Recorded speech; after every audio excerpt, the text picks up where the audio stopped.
जिस फर्श पर एक माँ के पांव पड़े वहां खुशियों की रेखाएं खिंच जाती हैं, पर जब वही पांव किसी के तानों और अपमान के डर से ठिठक जाएं, तो घर भले ही कितना भी साफ क्यों न हो, रिश्तों पर धूल जम ही जाती है। कुछ दिन पहले मैं एक परिचित के घर गया था। जिस वक्त मैं घर में बैठा था, उनकी कामवाली घर की सफाई कर रही थी।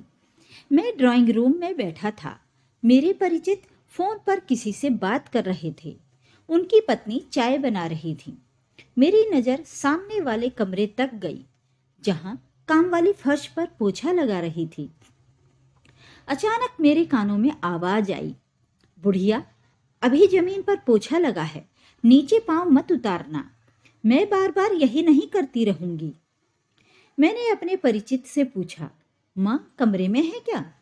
हाँ, जब तक चाय बन रही है मैं माँ से मिल लेता हूँ।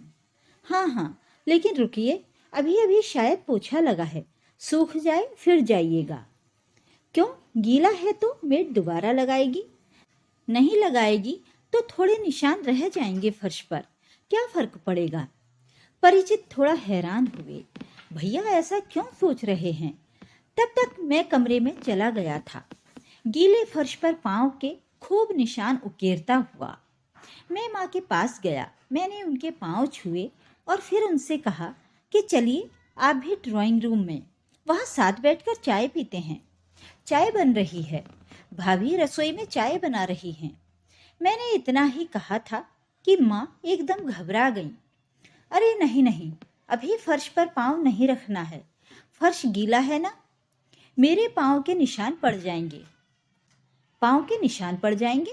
वाह, फिर तो मैं उनकी तस्वीर उतार कर बड़ा करवा कर फ्रेम में लगवाऊंगा। आप चलिए तो सही। पर माँ बिस्तर से नीचे नहीं उतर रही थी। उन्होंने कहा कि तुम चाय पी लो बेटा। तब तक मेरे परिचित भी माँ के कमरे तक आ गए थे। उन्होंने मुझसे कहा कि माँ सुबह चाय पी चुकी हैं, आप आइए भैया। नहीं, माँ के साथ मैं यहीं कमरे में चाय लूंगा। चमकते हुए टाइल्स पर मेरे जूते के निशान बयां कर रहे थे कि मैंने जानबूझकर कुछ निशान छोड़े हैं। वो समझ नहीं पा रहे थे कि आखिर मैंने ऐसा किया ही क्यों। उन्होंने मुझसे तो कुछ नहीं कहा, लेकिन मेड को उन्होंने आवाज दी, जमुना जरा इधर आना, इधर भैया के पाँव के निशान पड़ गए हैं, उन्हें साफ कर देना। जमुना ने गीला पोछा फर्श पर लगाया। जैसे ही फर्श की दोबारा सफाई हुई, मैं फिर खड़ा होकर उस पर चल पड़ा। दोबारा निशान पड़ गए। अब जमुना हैरान थी, मेरे परिचित भी। तब तक उनकी पत्नी भी कमरे में आ चुकी थी। उन्होंने कहा, भैया आइए, चाय रखी है। मैंने परिचित की पत्नी से कहा कि बुढ़िया के लिए चाय यहीं दे दीजिए। मेरे परिचित ने मेरी ओर देखा। मैंने कहा कि हैरान मत होइए। वो चुप थे।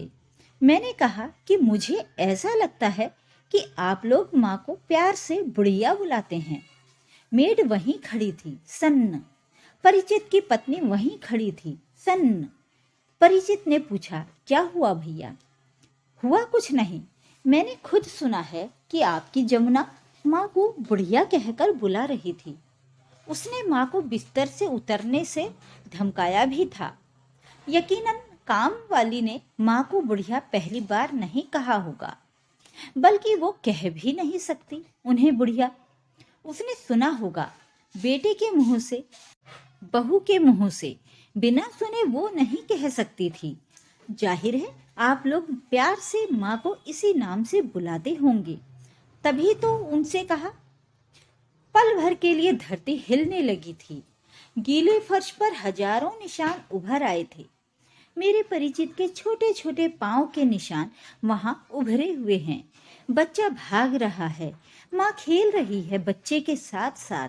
एक निशान, दो निशान, निशान ही निशान।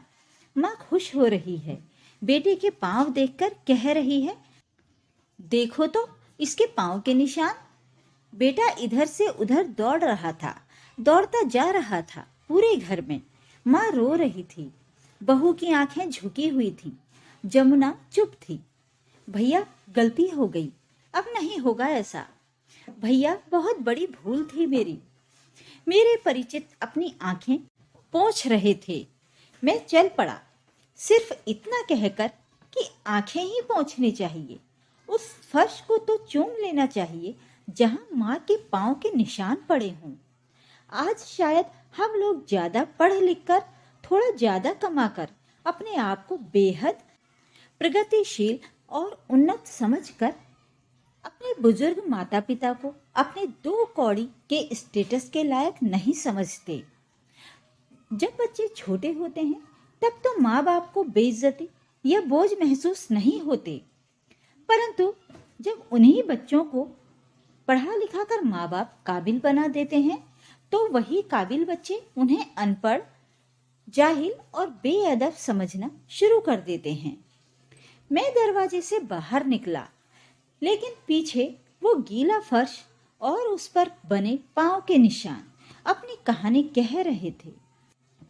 शायद वे भी मिट जाएंगे, जैसे अक्सर तकलीफों को दिखावे की चमक से ढक दिया जाता है। पर एक बात तय थी, माँ के पांव के निशान कभी नहीं मिटते। वे हर कोने में अपनी ममता की छाप छोड़ जाते हैं। काश हर कोई इस बात को समझ पाता, क्योंकि फर्श की सफाई तो हो सकती है पर दिलों की नहीं।